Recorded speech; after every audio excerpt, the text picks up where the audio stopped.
frères et sœurs, et louons le Seigneur au numéro 81, suivi du chantème 81. À toi la gloire, ô ressuscité.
Travaillons pour la cause du Maître.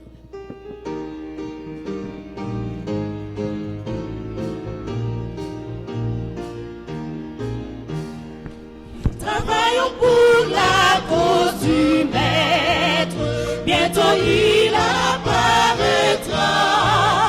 Il viendra nous délivrer du péché, du tentateur.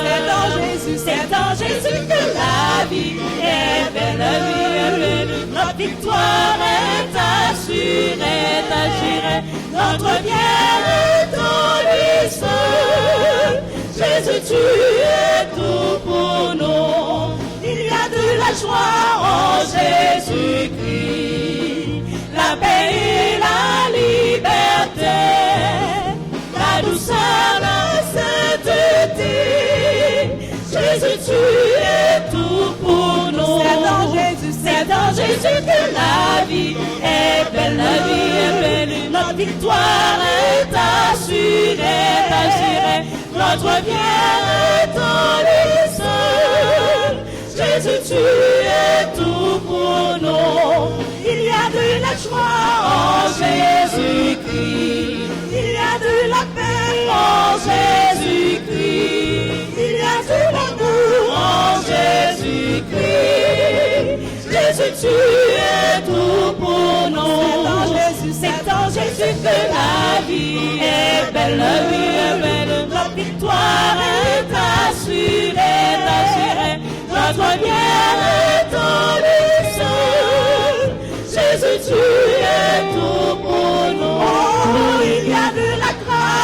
en Jésus-Christ. Il y a de la paix en Jésus-Christ.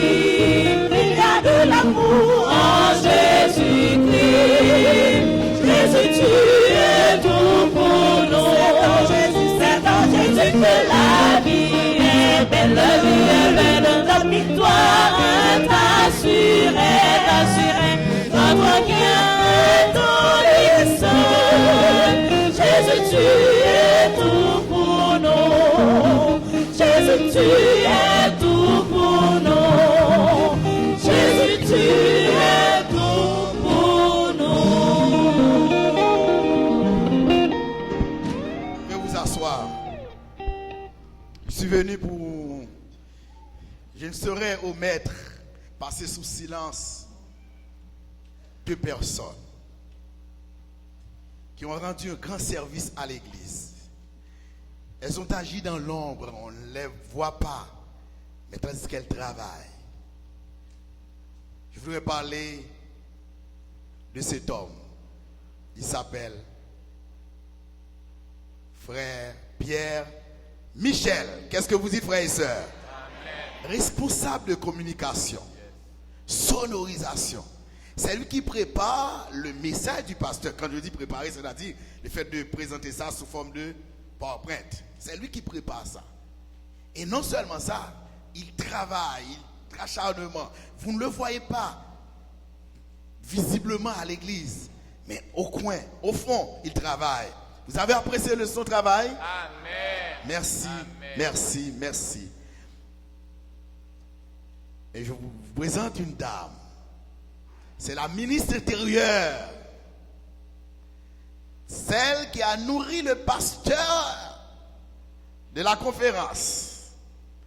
Si le pasteur a la possibilité de se mettre debout soir après soir pour parler, elle finit parler, l'autre côté, là, elle plein ventre lit. Vous comprenez ce que je dis? Il a bien nourri notre frère, notre collègue. Je voudrais parler de Marie-Annelise Vergin, à qui je demande de se mettre debout. Où est-elle? Ah, c'est le couple qui a reçu le pasteur. Vous parlez de son mari.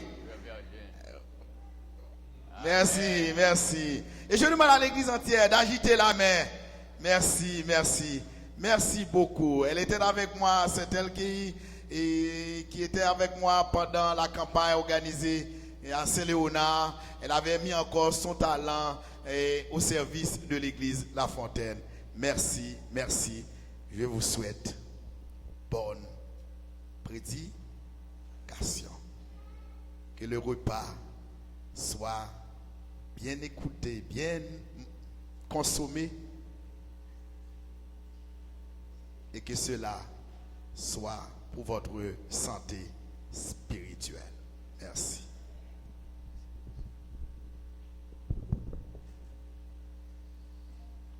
Je bénis le ciel du privilège qui nous est donné de pouvoir nous retrouver dans la présence de Dieu. Bientôt, ce ne sera plus un esprit. La réalité est que nous verrons Jésus face à face.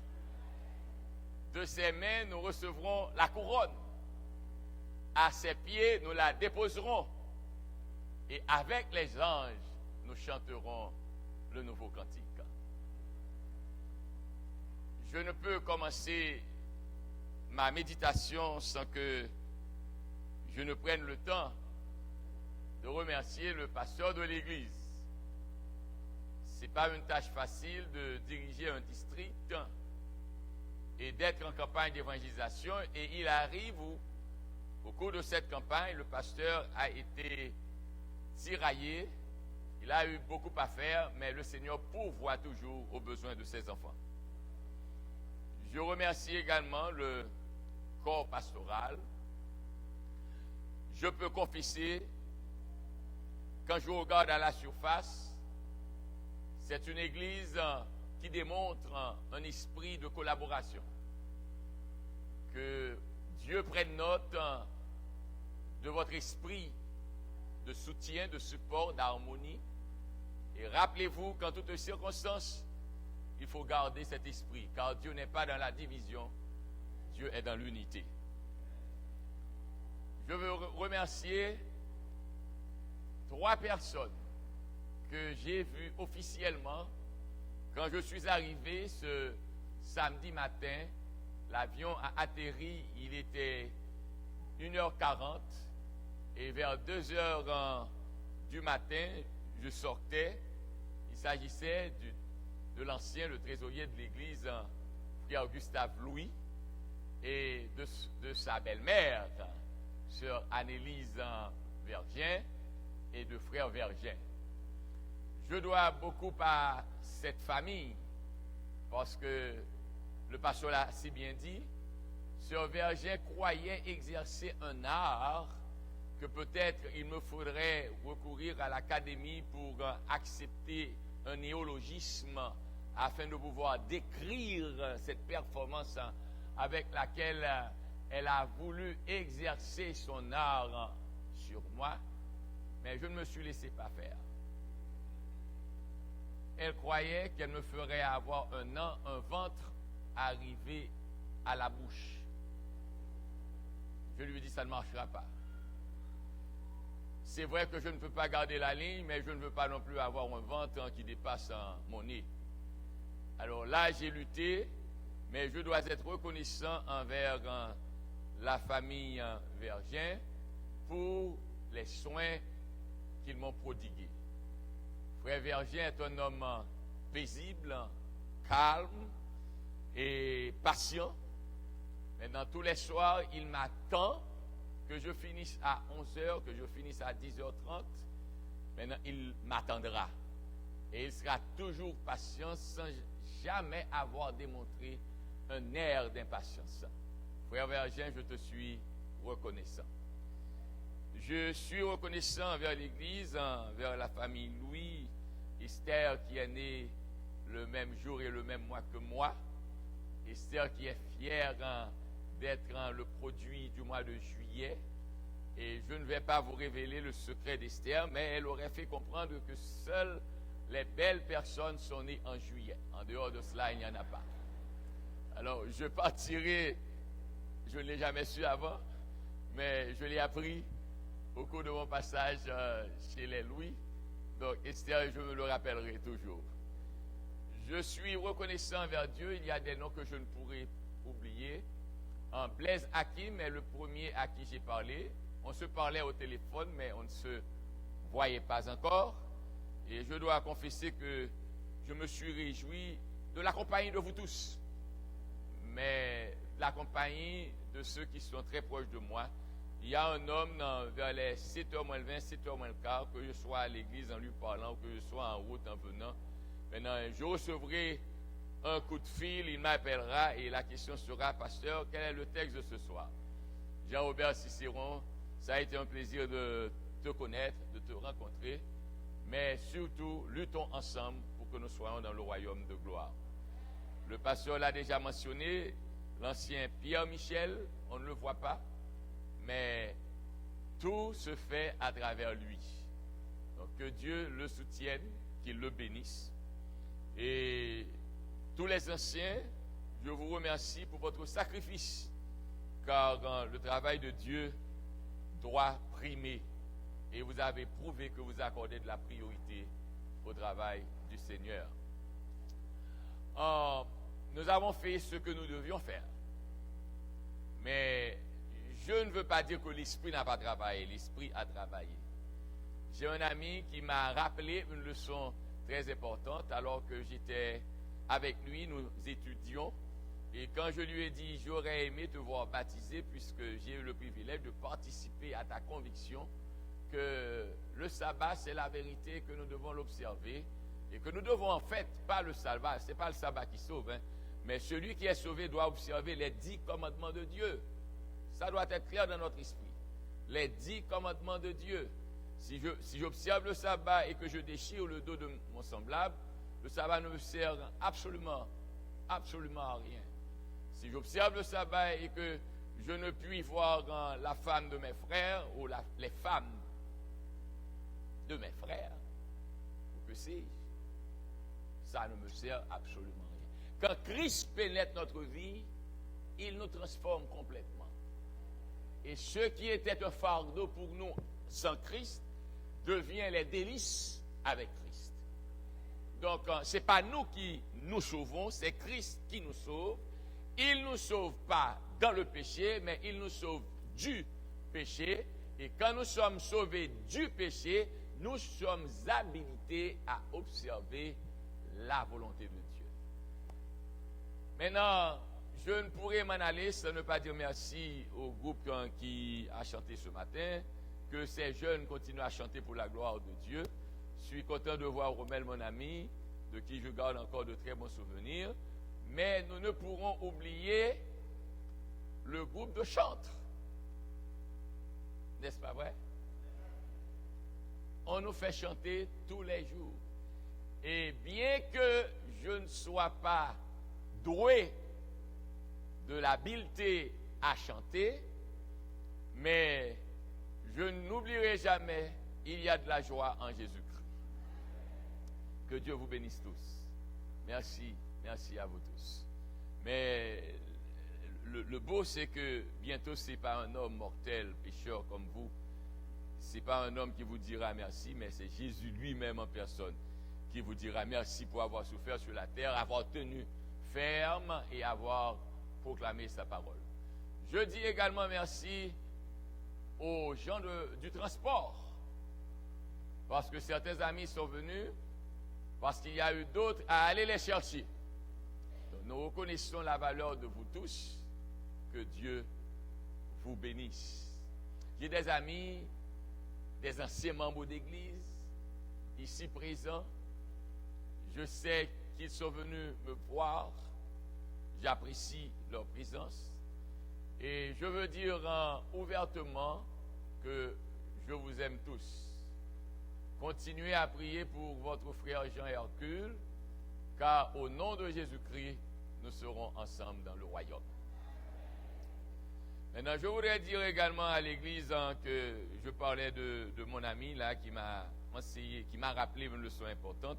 Quand j'ai exprimé le désir de le voir rentrer dans les eaux du baptême en ma présence, je lui disais que ce sera mon dernier samedi ici. Et j'aurais aimé, puisque tu es convaincu, j'aurais aimé te voir être plongé dans les eaux baptismales. Et il m'a rappelé, pasteur, tu es un cultivateur.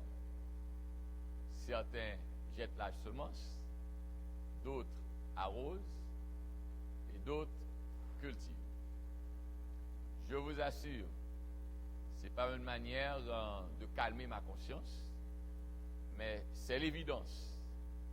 Vous verrez le résultat de cette campagne 1 année, 2 années après cette campagne. Il y aura des gens à se faire baptiser, vous croirez que ce sera le résultat de la campagne à laquelle vous participez, mais c'est le résultat de cette campagne. Dieu est Dieu, c'est lui qui fait ce qu'il fait. Maintenant, s'il faut attendre que quelqu'un d'autre vienne recueillir ce qui a été ensemencé, la gloire est à Dieu. Mais il y a une chose, je l'ai dit au pasteur, quand le Seigneur me bénit, moi dis-nous ça déjà, moi enragé pour bon Dieu. Et j'ai dit au pasteur, il semble que certains s'inquiètent du fait que je n'ai pas eu à baptiser, alors pas moi qui baptise, avoir beaucoup de gens être baptisés. Non, mais mettez-vous à l'aise. Jean Hercule n'a aucun problème. Ce n'est pas mon travail, c'est le travail du maître. Je ne suis qu'un instrument. S'il me fallait être dans cette chambre seul, je l'ai dit ce matin au pasteur, et que j'avais plié mes effets, je m'étais dit, je viens à La Fontaine. Avec la salle vide, vous serez surpris d'entendre un homme chanter parler avec la même énergie. Parce que je sais que les anges de Dieu sont là. Plus que les hommes, il y a les anges de Dieu qui prennent note. Et je sais que le jour va venir où mon rouleau sera ouvert et Dieu me dira, pourquoi as-tu négligé de faire X ou Y?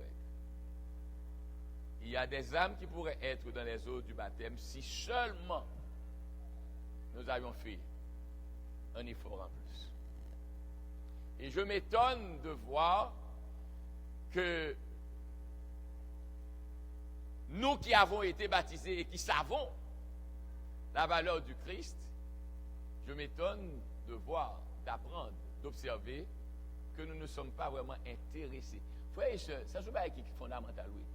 Si j'ai maman, moi j'ai papa, moi j'ai mari, moi j'ai ma tante, moi, qui pas co-adventiste du 7e jour, et que moi crois que côté mien c'est vérité, et que je ne pas manifester une folie pour moi rentrer l'église malade. Je suis malade. Ce qui est bon à moi doit être bon aux gens que j'aime. Et j'aurais aimé que vous sachiez, être adventiste du 7e jour n'est pas une religion en plus. Être adventiste du 7e jour, c'est l'appartenance à Dieu. Et si je crois que je suis à Dieu tout entier, je veux que tous mes parents soient à Dieu. Je dois prier, je dois lutter, je dois jeûner, je dois faire tout ce qui est en mon pouvoir pour que le nom de Dieu soit glorifié et que ceux qui sont à moi soient également à Christ. Mais Dieu saura comment vous guider et je vous dis, le temps de revoir Jésus ou de voir Jésus, c'est pour bientôt. Le croyez-vous? Il ne nous reste pas beaucoup à passer sur la terre. Très bientôt nous le verrons. Alors merci pour votre patience. Il est déjà 12h05 dans l'horloge de votre église. Voyons ce qui va se passer. C'est mon dernier message pour le samedi matin, mais il ne sera pas comme mon dernier message d'hier soir. Parce que hier soir, j'ai vu avec vous 5 chapitres de l'Apocalypse. Rappelez-vous que je suis convaincu, ma femme me l'a toujours dit, ce n'est pas la force d'argument qui va vous convaincre, c'est le Saint-Esprit lui-même qui vous convaincra. Mais là encore ce matin, je le dis de tout cœur, et comprenez bien ce que je veux dire. Si je vois un ami prendre l'engagement d'être baptisé, je sauterai, peut-être que j'atteindrai le plafond de l'église. Parce qu'il y a de la joie dans le ciel pour un pécheur qui se repent. Mais sachez bien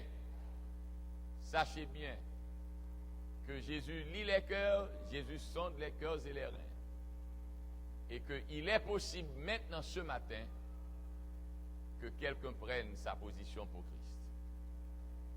Et si vous étiez venu sans habit de rechange et que vous voulez recevoir le baptême, ne renvoyez pas à plus tard. Faites-le maintenant. Je vous assure, l'Église aura un pantalon de rechange pour vous. Ou s'il faut que j'aille rapidement à l'Église pour vous donner mon pantalon, je vous passerai mon pantalon. Pour les sœurs, je déshabillerai une sœur pour vous donner une robe. Mais sachez que le salut est si important, nous ne pouvons pas plaisanter avec notre salut. La dernière chose que je tiens à faire avant que je prêche, je demande à mon ami, sans l'embarrasser, à frère Carnizan de se mettre debout. Frère Carnizan, tu te mets debout. Nous avons causé ensemble, il est adventiste du 7e jour. Il est déjà baptisé, il est membre de l'église adventiste du 7e jour. Mais il a reçu le baptême aux États-Unis et il n'a pas une église officielle qu'il fréquente. Maintenant, il n'a pas besoin de se faire baptiser parce qu'il est déjà baptisé, il croit dans la doctrine de Christ. Mais je tiens officiellement à le laisser membre de cette église. J'espère que la secrétaire en prendra note et qu'on prendra les mesures nécessaires pour solliciter son transfert aux États-Unis.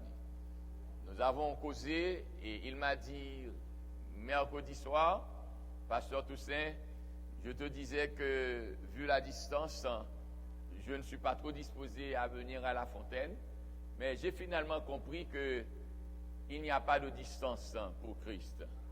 Et j'aime la chaleur des frères et sœurs de la fontaine, leur accueil. Donc, je te promets que je suis membre de La Fontaine. Alors, mon ami, publiquement, je te laisse ici. Et toutes les fois que je viens au Canada, je veux te retrouver ici. Et s'il vous plaît, supportez-le. C'est notre frère. Nous allons au ciel ensemble. Assis-toi. Merci beaucoup, mon ami. Maintenant, je prêche.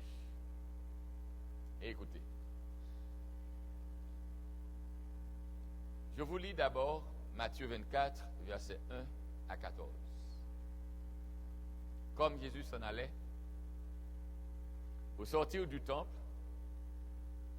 ses disciples s'approchèrent pour lui en faire remarquer les constructions. Mais il leur dit, voyez-vous tout cela? Je vous le dis en vérité, il ne restera pas ici pierre sur pierre qui ne soit renversé. Il s'assit sur la montagne des Oliviers. Et les disciples vinrent en particulier lui faire cette question. Dis-nous quand cela arrivera-t-il? Et quel sera le signe de ton avènement et de la fin du monde? Jésus leur répondit, prenez garde que personne ne vous séduise, car plusieurs viendront sous mon nom, disant, c'est moi qui suis le Christ. Et ils séduiront beaucoup de gens. Vous entendrez parler de guerre et de bruit de guerre. Gardez-vous d'être troublés, car il faut que ces choses arrivent. Mais ce ne sera pas encore la fin. Une nation s'élèvera contre une nation. Et un royaume contre un royaume. Et il y aura en divers lieux des famines et des tremblements de terre. Tout cela ne sera que le commencement des douleurs. Alors, on vous livrera au tourment et l'on vous fera mourir et vous serez haïs de toutes les nations à cause de mon nom. Alors aussi, plusieurs succomberont et ils se trahiront, se haïront les uns les autres. Plusieurs faux prophètes s'élèveront et ils séduiront beaucoup de gens. Et parce que l'iniquité se sera accrue, parce que l'iniquité se sera accrue, la charité du plus grand nombre se refroidira. Mais celui qui persévérera jusqu'à la fin sera sauvé. Cette bonne nouvelle du royaume sera prêchée dans le monde entier pour servir de témoignage à toutes les nations. Alors viendra la fin. Seigneur Jésus, nous avons besoin de toi. Veuille effacer le pécheur Jean-Hercule Toussaint que l'Esprit Saint prenne place. Aie pitié de nos péchés. Ne nous traite pas en fonction de nos iniquités, mais veuille nous regarder au travers du mérite du sang expiatoire de ton Fils Jésus-Christ. Que l'ennemi soit mis en déroute. Que l'Esprit Saint prenne le contrôle de cette assemblée maintenant. Et que la gloire te soit rendue en nous sauvant dès à présent et pour l'éternité.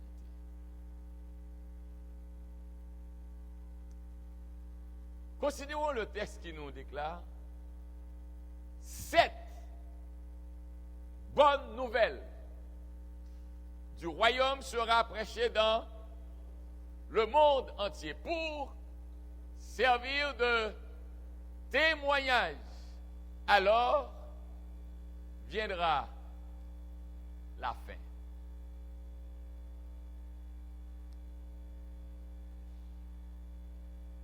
J'aurais aimé attirer votre attention sur un point capital. Jésus a déclaré cette bonne nouvelle. S'il utilise l'adjectif démonstratif 7, cela indique qu'en parlant de la bonne nouvelle, il doit indiquer aux disciples quelle est cette bonne nouvelle. Je ne peux utiliser l'adjectif démonstratif sans que je démontre ce dont je parle. Si je dis cette chaise, je ne peux pas rester avec la main baissée et déclarer cette chaise. Si je dis une chaise, peut-être vous n'allez pas me demander de vous prouver de quelle chaise je parle. Mais quand j'aurai dit cette chaise, il va falloir que j'utilise le doigt pour indiquer de quelle chaise il est question. Cette chaise. Alors quand Jésus déclare cette bonne nouvelle du royaume sera prêchée dans le monde entier pour servir de témoignage, alors viendra la fin. Nous devons nous poser la question, quelle est donc cette bonne nouvelle? Essayons de dramatiser la déclaration et essayons de comprendre quand Jésus déclare aux disciples cette bonne nouvelle, quelle est la bonne nouvelle? Reconsidérons le texte l'un après l'autre. Le texte nous dit Jésus sortait du temple, le temple de Jérusalem. Et le temple faisait la fierté du peuple juif. La somptuosité était incontestablement reconnue. Et puisque les Juifs avaient un beau temple, cela les rendait fiers d'eux-mêmes. Et ils n'ont pu s'empêcher d'attirer l'attention de leur maître Jésus sur la beauté du temple. Mais Jésus leur répondit, voyez-vous tout cela? Tous ces beaux édifices, tous ces temples somptueux, nous ne sommes pas de la catégorie de ceux qui croient qu'au retour de Jésus, les beaux bâtiments resteront et seuls les taudis ou les petites maisons ou les chaumières vont être détruits. Au retour de Jésus, tout sera détruit. Grand édifice ou maison en paille. Tout sera détruit et la terre va redevenir à sa phase originelle. Quelle était cette phase? Le tohu bohu, la confusion, l'abîme. Les montagnes seront déplacées. Des eaux couvriront la terre. Le feu consumera tout. Et l'ennemi de nos âmes sera privé des habitants de la terre et sa spécialité de séducteur pendant 1000 ans sera réduite à zéro. Jésus déclare, il ne restera pas ici pierre sur pierre qui ne soit renversé. Et quand il le dit, croyez-le. C'est pourquoi nous ne devons pas seulement investir dans la beauté de nos maisons. Nous achetons de belles maisons, gloire à Dieu. Nous faisons le parquet, gloire à Dieu. Nous donnons de la peine à peindre la maison plusieurs fois, gloire à Dieu. Mais n'oubliez pas que le vrai temple important, c'est vous. Si vous investissez dans la maison qui va être détruite, prenez le temps d'investir dans le temple qui ne sera jamais détruit. Car Jésus l'a déclaré et nous le croyons. Je suis la résurrection et la vie. Celui qui croit en moi vivra quand même il serait mort. Bien-aimés, ne croyons pas que l'âme est immortelle. L'âme n'est pas immortelle, l'âme est mortelle. Mais en Jésus, nous sommes appelés à revenir à la vie et à avoir une vie éternelle. Jésus l'a déclaré, cela s'accomplira. Alors, il s'assit sur la montagne des Oliviers et les disciples, j'aime cette question, j'aime ce verset, et les disciples viennent en particulier lui faire cette question. Quelle est la question? Dis-nous, quand cela arrivera-t-il? Quel est ce cela? Le cela dont il est question dans ce texte est, voyez-vous ces belles constructions, voyez-vous ces beaux édifices, eh bien, il ne restera pas pierre sur pierre. Alors les disciples de lui dire, quand cela, quand cette destruction va-t-elle arriver? Mais la question ne s'arrête pas là. Et quel sera le signe de ton avènement et de la fin du monde? C'est une question tripartite. La première partie, quand cela arrivera-t-il? Première partie. La deuxième partie est, quel sera le signe de ton avènement et quel sera le signe de la fin du monde? Et regardez, ce n'est pas par hasard que les disciples aient associé la fin du monde et l'avènement. Mais ce qui est beau dans ce texte, si les disciples regardaient les bâtiments qui étaient somptueux, beaux, magnifiques, si les disciples avaient sous les yeux la chose réelle, concrète, comment se fait-il que Jésus soit avec eux et qu'il parle de l'avènement de Jésus? Allô? Avènement. Les disciples déjà savaient que Jésus devait revenir. Ils ont posé la question, mais ils n'ont pas pu peser ou sous-peser la valeur de leur question. Vivant avec Jésus, très certainement, ils ne voudraient pas que Jésus soit mort. Vous voyez que Pierre, quand les hommes sont venus, et ayant aimé son maître et étant prêt à défendre son maître, a tiré son couteau et a coupé l'oreille du soldat romain. Littéralement, ils ne voulaient pas se séparer de leur maître. Et qui voudrait se séparer de Jésus?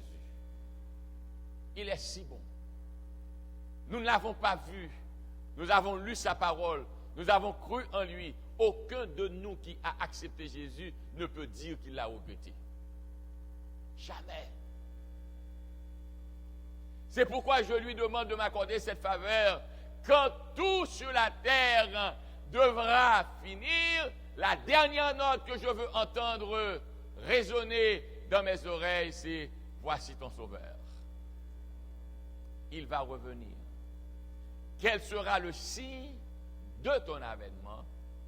Et avec ton avènement, c'est la fin du monde. Bien-aimés, ce monde ne finira pas tant que Jésus ne sera pas de retour. Et le retour de Jésus mettra fin à tout. Vous qui n'avez pas de pain, sachez que bientôt vous n'aurez plus ce problème. Vous qui n'avez pas d'endroit où reposer la tête, sachez que très bientôt vous avez une place dans le royaume de votre Père. Vous qui êtes malade, sachez que très bientôt la guérison est définitive. Oui, cela va arriver. Oui, il le promet.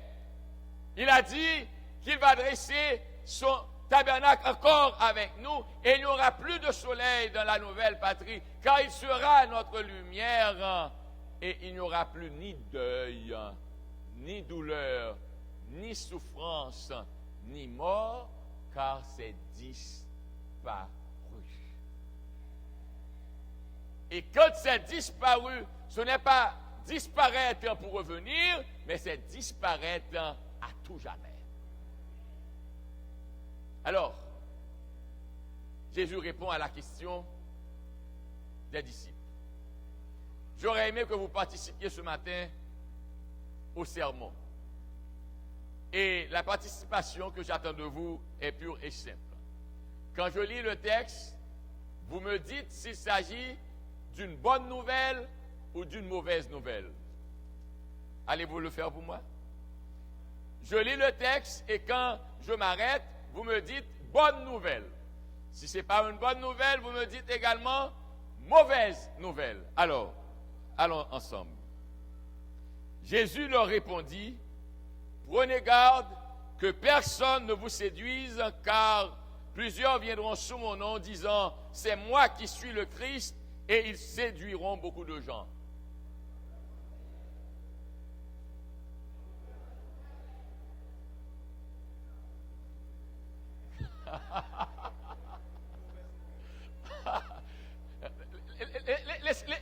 Il me semble que cette position-là n'est pas trop bonne. Laissez-moi prendre cette position. Je relis le texte, ici. Je relis le texte. Je relis le texte.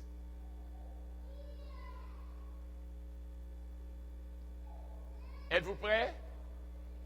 Êtes-vous prêts? Je relis le texte. Prenez garde que personne ne vous séduise, car plusieurs viendront sous mon nom, disant, c'est moi qui suis le Christ, et ils séduiront beaucoup de gens. Combien d'entre vous sont pour bonne nouvelle? Combien d'entre nous sont pour bonne nouvelle? Ok. Combien d'entre nous sont pour mauvaise nouvelle? Bien sûr, c'est une mauvaise nouvelle. Nous parlons de séduction. Qu'est-ce que séduire veut dire? On me fait croire que je suis en Christ, pourtant ce n'est pas Christ. Alors, attendons-nous, soyons ensemble. Regardons. Qui voulez-vous servir? Christ ou un faux? Maintenant, quand le texte nous dit, plusieurs viendront sous mon nom, disant, c'est moi qui suis le Christ. Est-ce vraiment le Christ? Et vous marchez après un homme qui prétend être Christ, qui n'est pas Christ. C'est une bonne nouvelle ou une mauvaise nouvelle? Allô.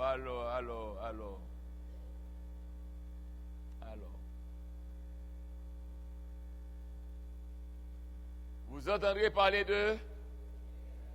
et de bruit de gardez-vous d'être, car il faut que ces choses arrivent, mais ce ne sera pas encore la fin. Bonne nouvelle ou mauvaise nouvelle? Vous commencez à être intelligent. Et vous savez que maintenant, tout le monde parle du traité des États-Unis avec l'Iran. Vous vous rappelez, vous avez entendu parler de cela.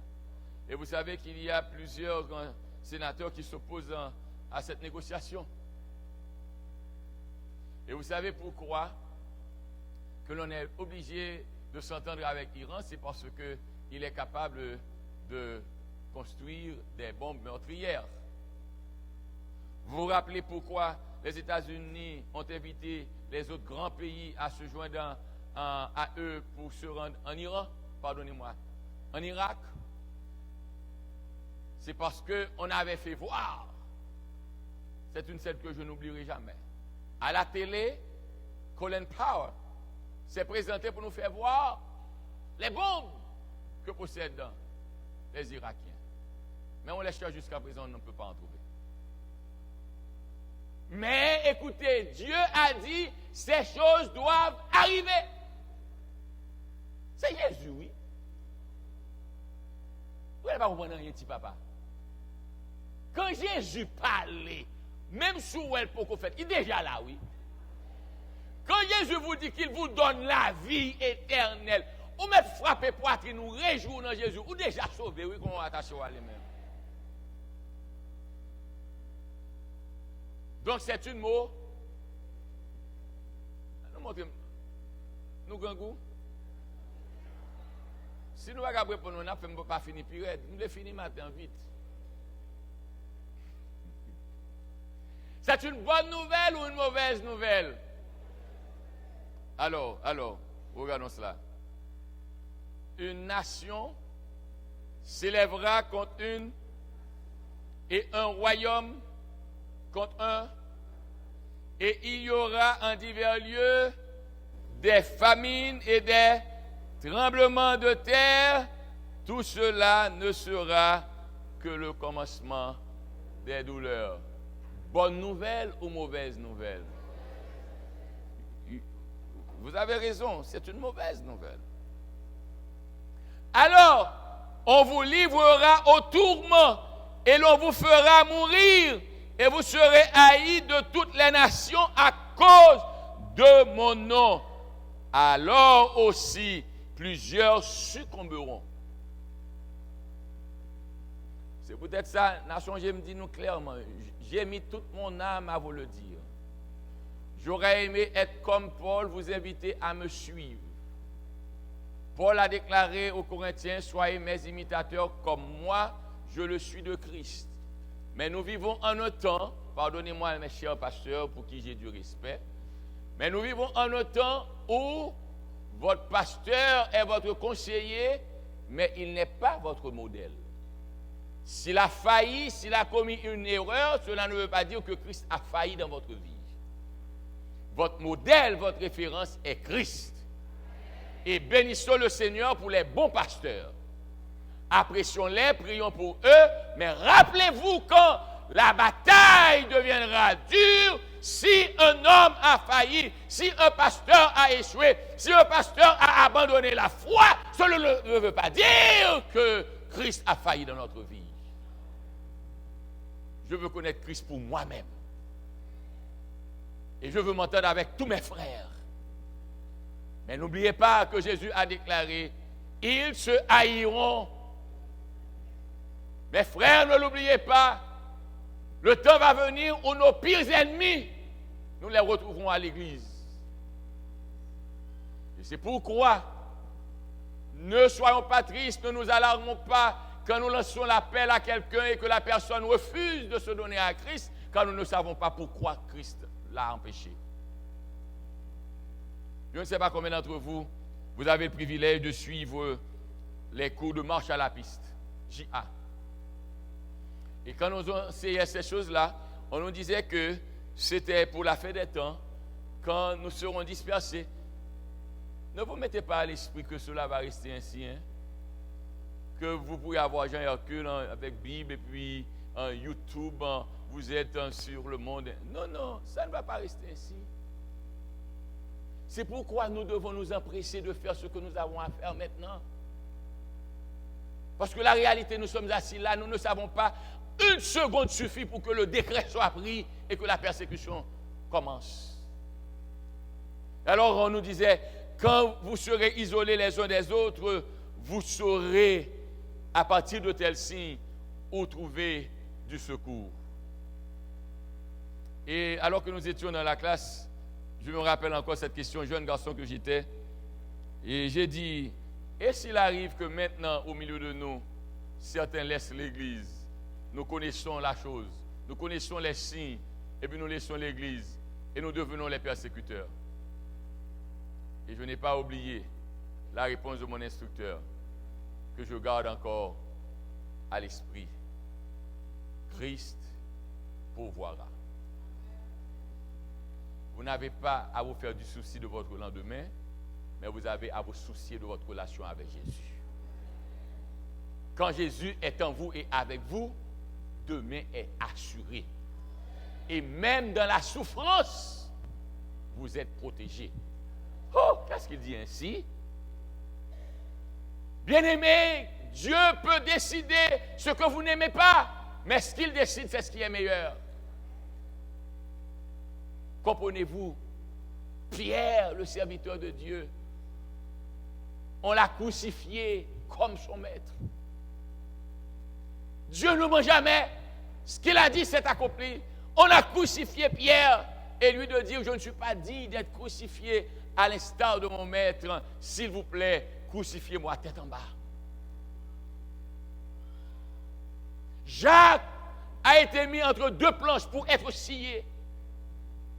Donc ne vous mettez pas à l'esprit, parce que vous êtes à Christ, vous ne serez pas en problème. Oui, les problèmes viendront, mais Christ va les résoudre les uns à la suite des autres.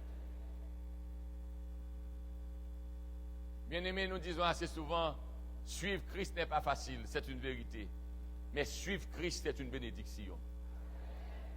Parce que quand ma chair sur la terre est détruite, je meurs avec la conviction que je suis candidat pour l'éternité. Il est préférable de perdre sa vie maintenant et de l'avoir éternellement que de la protéger maintenant et de la perdre éternellement. Parce que celui qui a dit qu'il a le pouvoir de détruire, quand il détruira, il le fera définitivement. Et pourquoi avoir peur? Je n'aime pas prêcher les messages qui provoquent la peur, mais plutôt ces messages d'amour. Dieu nous aime et nous aimons Dieu. Jésus nous aime, frères et sœurs. Nous n'avons pas de doute là-dessus. Il nous aime. Il ne nous aime pas verbalement, il nous aime en action. Aucun de nous n'est assis dans cette salle sans l'amour de Dieu. Il nous aime. Nous devons le croire. Et moi, je crois que quand quelqu'un nous aime, nous devons l'aimer. J'ai partagé avec vous cette expérience. Un jeune homme qui m'appréciait beaucoup et qui m'avait choisi pour célébrer son mariage. Et quand il est venu me trouver avec sa fiancée, généralement c'est ma méthode, je leur demande de se regarder droit, les yeux dans les yeux, et sans bouger la tête, de me déclarer, après avoir posé la question, aimez-vous X ou aimez-vous Y? Je n'ai pas encore fini de poser la question que le jeune homme déclare, ah pasteur, je l'aime éperdument. Oh.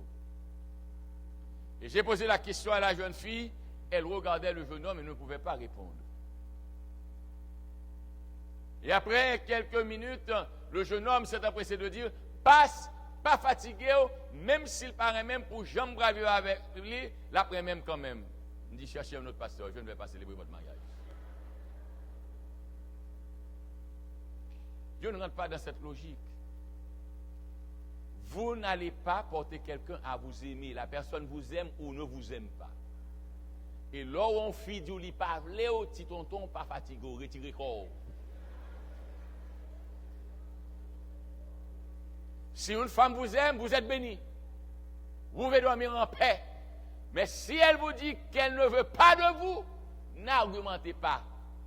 Si vous êtes sage, pliez à fort marcher. Mais heureusement, Dieu n'est pas les hommes. Ce n'est pas nous qui avons demandé à Dieu de nous aimer. Il nous aime naturellement. Pourquoi ne pas répondre à cet amour? Mon ami, Jésus a dit que nous allons succomber. Prions pour que certains d'entre nous ne succombent pas. il va y avoir de la haine. Prions Dieu pour que nous restions attachés à Jésus. Donc ça, c'est une mauvaise nouvelle. Le verset 11 déclare, « Plusieurs faux prophètes s'élèveront et ils séduiront beaucoup de gens. » Bonne nouvelle ou mauvaise nouvelle?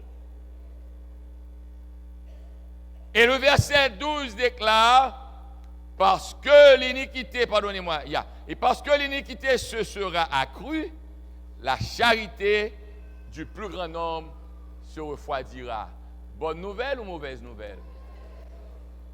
Alors, j'ai un problème avec Jésus. Regardez très bien. Quel est l'adjectif démonstratif utilisé?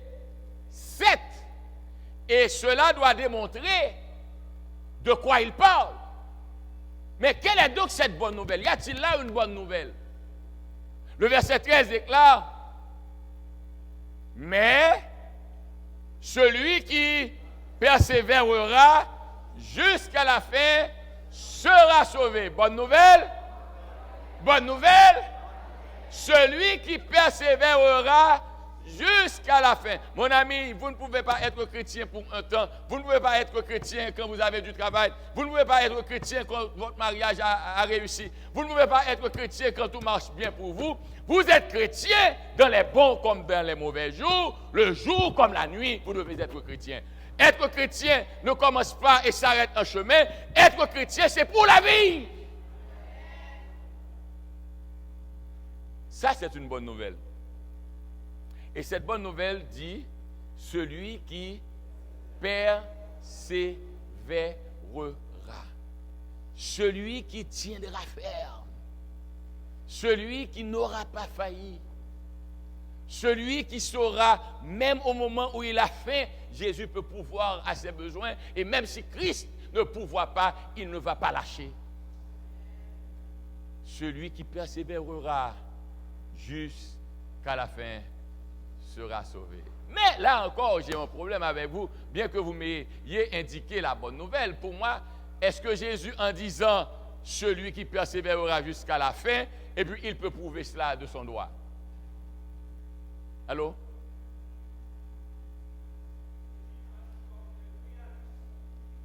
Est-ce que ceci peut arriver? Maintenant, la réalité est, quand Jésus a déclaré cette bonne nouvelle, écoutez ça. Écoutez ça. Je me réjouis du fait que si le Seigneur l'a révélé à d'autres collègues pasteurs, mais moi, il m'a fallu plus de 31 ans de ministère pour comprendre ce texte.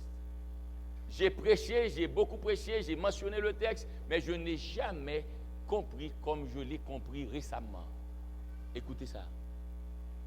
Quand Jésus a déclaré cette bonne nouvelle, ma question est, je recherchais la bonne nouvelle. Quelle est donc cette bonne nouvelle?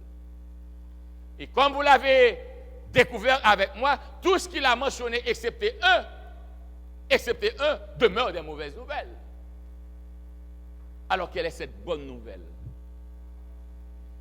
Bien-aimés frères et sœurs, je revois Jésus dans mon imagination sanctifiée. Je revois Jésus se tenant au milieu de ses disciples et leur disant, écoutez, voici ce qui va arriver. Vous voyez cet homme, ne vous souciez pas. Ne vous attachez pas à ce que vous voyez, mais attachez-vous à ce que vous ne voyez pas.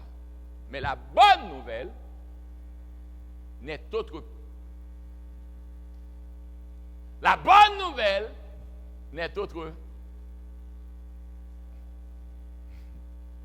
La bonne nouvelle n'est autre que Jésus-Christ lui-même. Quand Jésus a dit à ses disciples, cette bonne nouvelle, je suis sûr qu'il s'est pointé le doigt en disant aux disciples, vous avez tout entendu, mais cette bonne nouvelle, c'est moi Jésus qui doit être prêché. C'est pourquoi l'évangile est euangelion, bonne nouvelle. C'est pourquoi on dit également évangile. Paul a déclaré, je n'ai point honte de l'évangile. C'est quoi l'évangile? Christ est venu, il est mort, il est ressuscité, il sauve et lui seul donne la vie éternelle. Voici la bonne nouvelle. Vous et moi, Nous sommes appelés à aller de lieu en lieu, de maison en maison, d'âme à âme, et de leur dire que Jésus est la bonne nouvelle. En dehors de Jésus, il n'y a pas de bonne nouvelle. Mais deuxième chose, le mot évangile ou bonne nouvelle se trouve mentionné dans un contexte précis. Le mot bonne nouvelle, les pasteurs peuvent vous le dire, ceux qui ont fait des recherches peuvent le confirmer, le mot bonne nouvelle ne s'emploie pas seulement dans le contexte évangélique, mais c'est un mot qu'on utilise surtout quand il y a guerre et qu'on a gagné. Oh! Celui qui a gagné, en revenant à la maison, il y a un héros qui part et ce héros déclare « Bonne nouvelle !» Quelle est cette bonne nouvelle? Nous avons remporté la victoire. Bien-aimés, c'est seulement en Jésus qu'on peut remporter la victoire sur le péché. C'est seulement en Jésus qu'on peut remporter la victoire sur la peur. C'est seulement en Jésus qu'on peut remporter la victoire sur Satan. C'est seulement en Jésus qu'on peut remporter la victoire sur soi-même. Jésus est la bonne nouvelle. Il est notre pain, pas le pain qui finit, mais il a dit, je suis le pain de vie. Quand vous mangez Jésus, vous avez la vie. Quand vous êtes avec Jésus, même si vous êtes âgé, vous avez encore de la force. Je ne comprends pas quand je rencontre des amis. Ce matin, j'ai donné une accolade à Romel. Et Romel m'a dit, mais, Pasteur Toussaint, où as-tu trouvé cette énergie? Et je me dis, mais pourquoi donc pas lui seul? Beaucoup d'amis me le disent. Et puis j'ai dit, ils savent que je vieillis. Je suis âgé de 56 ans. Donc avec 56 ans, on ne s'attend pas à avoir un homme fort. Mais ils ont oublié deux choses. La première chose, je suis Hercule. Et la deuxième chose est que, avec Jésus, nos énergies se renouvellent chaque matin. Quand vous servez Jésus, vous n'avez pas besoin de faire d'économie pour vous-même. Jésus s'assure de votre économie. C'est pourquoi il déclare, cherchez premièrement le royaume des cieux et sa justice. Ensuite, toutes choses vous seront données par-dessus. La dernière partie de ma méditation, sachez bien, j'ai été avec vous pendant 5 samedis. Et ce samedi est le dernier. Si vous oubliez tout ce que j'ai dit, rappelez-vous, la bonne nouvelle n'est pas une théorie. La bonne nouvelle n'est pas une doctrine. La bonne nouvelle n'est pas un message. La bonne nouvelle est une personne.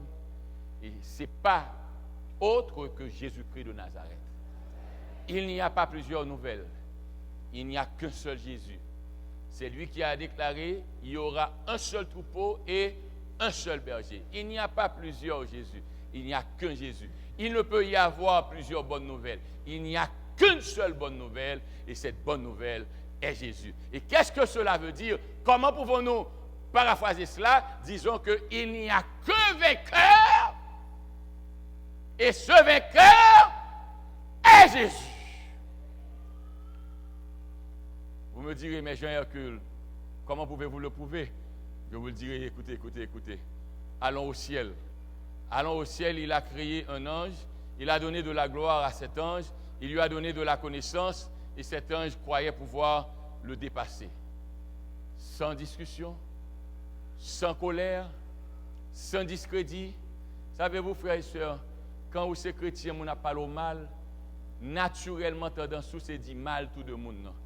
Mais lorsque chrétien, Jésus dans vous-même, les gens parlent mal, meilleure façon pour remporter victoire sur le monde, c'est parler bien pour le monde. Nous va attendre samedi. Nous connaissons la difficile pour nous dire Amen. Mais quand Jésus pénètre votre vie, quand Jésus vit en vous, Jésus vous apprendra que votre langue n'est pas là pour discréditer les autres, mais votre langue est là pour construire les autres. Peu importe ce que les gens disent de vous, mais vous dites du bien d'eux et Dieu prendra note. Jésus a été très patient avec l'ennemi, très patient avec Satan. Il a entraîné plus que le tiers. Il est descendu avec le tiers, mais il avait gagné plus que le tiers jusqu'à ce que les anges aient pris conscience de leur erreur et qu'ils se soient détournés de l'ennemi pour retrouver leur maître. La Bible dit que l'ennemi a comploté, il a ourdi un complot contre Jésus, mais Jésus a gagné. Allô? Il a gagné dans le ciel. Il a gagné dans le ciel. La bonne nouvelle est que Jésus gagne toujours. Il est descendu sur terre pour venir nous délivrer de ce otage. Et quand il est venu, le chef du royaume a été pour le détruire. Et il a gagné encore. Finalement, il est rentré dans la tombe. Et quand il est rentré dans la tombe, l'ennemi a cru, ok, je n'ai pas eu gain de cause dans le ciel. Je n'ai pas eu gain de cause non plus au début de son ministère, mais à la fin de son ministère, qu'est-ce que cela lui vaut d'avoir gagné dans le ciel? Qu'est-ce que cela lui vaut d'avoir gagné au début alors qu'il est mort? Nous avons gagné. Mais s'il y a un vendredi matin et il y a un dimanche matin, pardonnez-moi, merci. S'il y a un vendredi soir, il y a un dimanche matin. Mon ami, sachez bien que vos douleurs ne seront pas éternelles. Sachez bien que votre révocation ne sera pas éternelle. Sachez bien que l'humiliation que vous avez dans votre travail ne sera pas éternelle. Jésus vous laisse souffrir pour que vous appreniez à apprécier sa toute puissance. S'il n'y a pas de problème, nous ne saurons pas combien il est tout puissant. Acceptons à souffrir pour que la gloire de Dieu puisse se manifester. Mais sachez que vous n'êtes pas seul et sachez que tous ceux qui sont chrétiens sont des vainqueurs car leur maître a déjà gagné. Et la dernière pensée, je vais vous la lire. Comment la Bible commence-t-elle? Quels sont les premiers mots de la Bible? Au commencement, Dieu créa les cieux et la... Quelle est la dernière phrase de la Bible? Quelle est la dernière phrase de la Bible? Amen. Viens, Seigneur Jésus. Voici toute la Bible. Si on vous demande 2 versets qui définissent toute l'histoire du monde, ces 2 versets sont au commencement, Dieu créa les cieux et la terre. Au commencement, Dieu est créateur. Et si on vous demande quelle est la phrase qui termine la Bible, la phrase est Amen. Viens, Seigneur Jésus. Pourquoi dois-tu revenir, Jésus? Parce que tu as toujours gagné. Pourquoi dois-tu revenir, Jésus? Parce que tu as toujours gagné. N'était-ce pas toi, ce monde n'existerait plus. N'était-ce pas toi, il n'y aurait plus d'espérance. N'était-ce pas toi, il n'y aurait plus de sécurité. C'est pourquoi le psalmiste déclare, je me couche et je m'endors en paix, car toi seul, ô Éternel, tu me donnes la sécurité dans ma demeure. Quand Jésus rentre dans ta vie, il te donne la paix. Quand Jésus rentre dans ta vie, il te donne la sécurité. Quand Jésus rentre dans ta vie, tu gagnes, car il a toujours gagné. Qui dans la salle ce matin aurait aimé gagner avec Jésus? Laissez-moi voir les mains de tous ceux qui voudraient gagner avec Jésus. Qui dans la salle ce matin veut dire merci au Seigneur parce que Jésus a gagné, nous avons gagné aussi. Qui dans la salle ce matin veut dire à Jésus, même si ma peau est détruite, mais je sais que j'ai gagné parce que tu as le pouvoir de me faire revenir à la vie. Y a-t-il dans la salle quelqu'un qui n'a pas encore officiellement exprimé son amour, sa dépendance totale, son obéissance entière à Jésus, et qui en désirant gagner va commencer par gagner sur lui-même. Permettez-moi de vous rappeler que votre premier ennemi n'est pas votre ennemi, votre premier ennemi est vous-même. Ça me prendra du temps pour vous l'expliquer. Si déjà vous-même, au départ, vous avez peur de quelqu'un, la peur va vous détruire. Mais si vous ne doutez pas de vos capacités, même si vous avez des limites, dans la souffrance, vous remporterez la victoire quand même. Votre premier ennemi est vous-même. Ce que les gens disent de vous ne vous définissent pas. Mais ce que vous croyez de vous-même, c'est ce qui vous définit.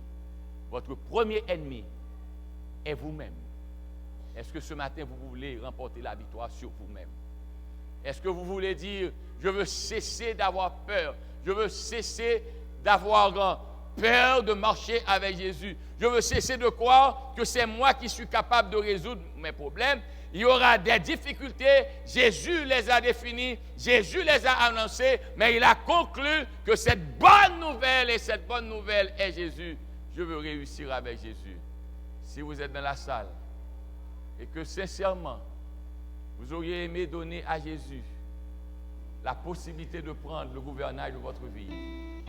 Si vous voulez cesser de lutter avec vous pour réussir, et que vous voulez réussir en remettant à Jésus la place, car il a toujours réussi, je vous inviterai, où vous êtes, à lever la main comme signe de votre abandon total à Jésus. Qui donc voudrait ce matin se remettre à Christ? Qui donc ce matin voudrait dire, Jésus, tu as souffert pour moi, tu as lutté en vue de me libérer, il n'y a aucun doute, tu as déjà gagné, tu veux m'entraîner avec toi dans ton gain. Me voici, Seigneur. Me voici, Seigneur. Je vous invite, mon ami, mon frère, ma soeur, à prendre position pour Christ. Laissez-moi vous rappeler ce que Paul a déclaré. Laissez-moi lire pour vous. J'ai fini avec mon message, mais je vous donne ce passage juste pour vous aider à comprendre que vous devez remporter la victoire sur vous-même. Paul, s'adressant aux Romains, déclare: si tu confesses de ta bouche que le Seigneur Jésus, si tu confesses de ta bouche le Seigneur Jésus, et si tu crois dans ton cœur que Dieu l'a ressuscité des morts, tu seras sauvé. Car c'est en croyant du cœur qu'on parvient à la justice, et c'est en confessant de la bouche qu'on parvient au salut, selon ce que dit l'Écriture. Quiconque croit en lui ne sera point confus. Quiconque croit en lui ne sera point confus. Jésus appelle les hommes, Jésus appelle les femmes, Jésus appelle les jeunes garçons, Jésus appelle les enfants qui ont de la maturité. Autrefois, nous devions avoir 20 ans, 25 ans pour comprendre. Et même, il nous faudrait peut-être être en classe humanitaire. Je n'ai jamais oublié, alors que j'étais en 3e et que j'étudiais l'anatomie, et ma maman qui m'a entendu parler les organes sexuels de l'homme, de la femme, elle m'a regardé pour me dire « Tigachon, so Abdillah !» Et je lui ai dit « Maman, c'est pas moi-même, non, c'est le son, maman. » On ne pouvait pas prononcer des mots. Mais de nos jours, nos enfants n'ont pas besoin de nous dire « Maman, où suis-je sorti ?» Ils savent déjà comment ils sont venus au monde. Mon ami, mon frère, ma soeur, un enfant n'est pas trop petit pour être criminel. Comment voulez-vous que quelqu'un soit trop petit pour accepter Jésus? Ce matin dans la salle, il y a des jeunes gens, il y a des jeunes filles. Ce matin dans la salle, il y a des hommes et des femmes qui doivent prendre position pour Christ. Dieu nous appelle tous. Dieu désire que nous tous nous répondions à son appel. Mon ami, la bonne nouvelle est que Jésus a remporté la victoire. Avec Jésus et en Jésus, vous avez également la victoire. Ne voudriez-vous pas publiquement affirmer que vous voulez être à Jésus? N'auriez-vous pas aimé vous donner totalement? Vous n'avez rien à perdre. En Christ, il n'y a pas de perte. En Christ, il n'y a que gain. Même dans la souffrance, vous avez gagné. Y a-t-il dans la salle quelqu'un à vouloir se donner à ce Jésus, vainqueur des vainqueurs, roi des rois et seigneur des seigneurs? Mon ami, le pasteur de l'église, Joseph Élisée Philippe, vient juste de nous dire que son cœur saignait. Sa douleur était poignante et est encore poignante. Le samedi matin, la sœur était à l'église avec 2 de ses enfants. Pardonnez-moi, avec 2 enfants. C'est ça, avec 2 enfants. Et au soir, elle croyait revoir ses enfants quand elle est sortie. Elle est sortie. Elle a laissé sa chambre.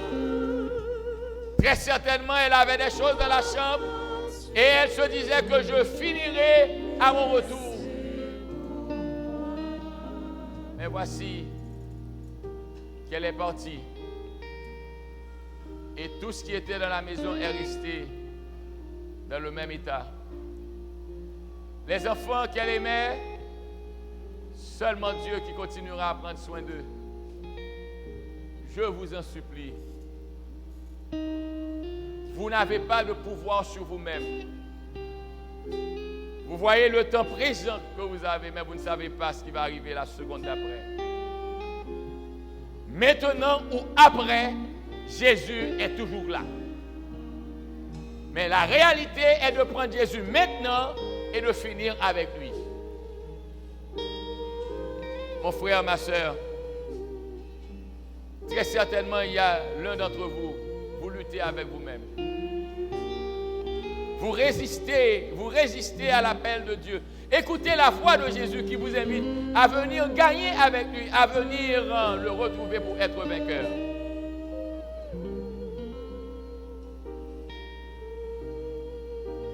Vous me voyez, je vous vois.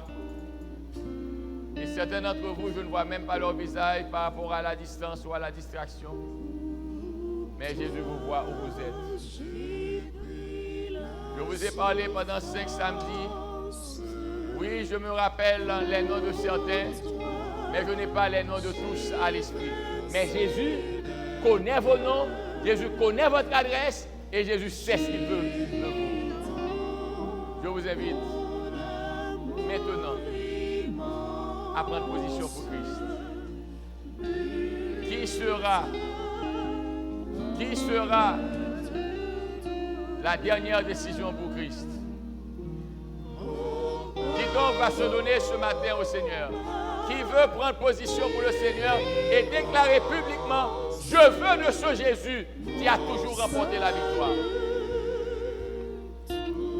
C'est ton privilège. C'est ton temps. Mon frère, ma soeur, c'est maintenant le temps favorable. C'est cette seconde même qui est le temps du salut. N'y a-t-il pas un homme, une femme, un jeune garçon, une jeune fille à vouloir prendre position pour Christ? Mettons-nous debout et prions le Seigneur.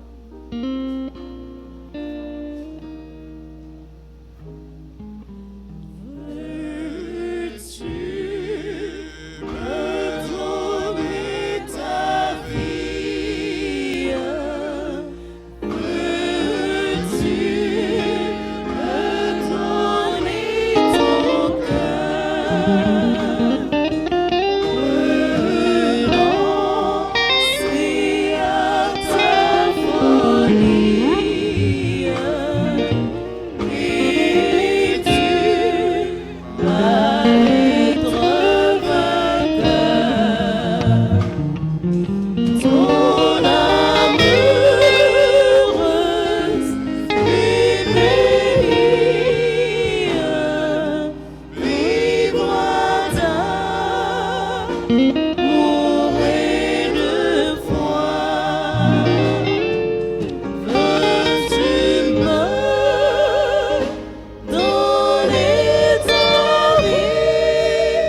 toi soit la gloire. C'est toi qui nous as créés et c'est toi qui nous as rachetés. Veuille donc être remercié pour ta longanimité exercée envers nous. Tu connais tes enfants. Tu les vois. Nous ne sommes que des instruments. Veuille donc continuer toi-même à les appeler. Je me suis tu parce que je dois me taire. Mais l'Esprit Saint continuera à parler. Parle au cœur de tes enfants. Et si c'est ta volonté, avant que la cérémonie de baptême n'est finie, que quelqu'un se mette debout pour dire je veux être à ce Jésus. Bénis ton peuple et sauve ton héritage. En Jésus pour ta gloire, nous te prions. Amen. Merci, asseyez-vous. Ne sortez pas.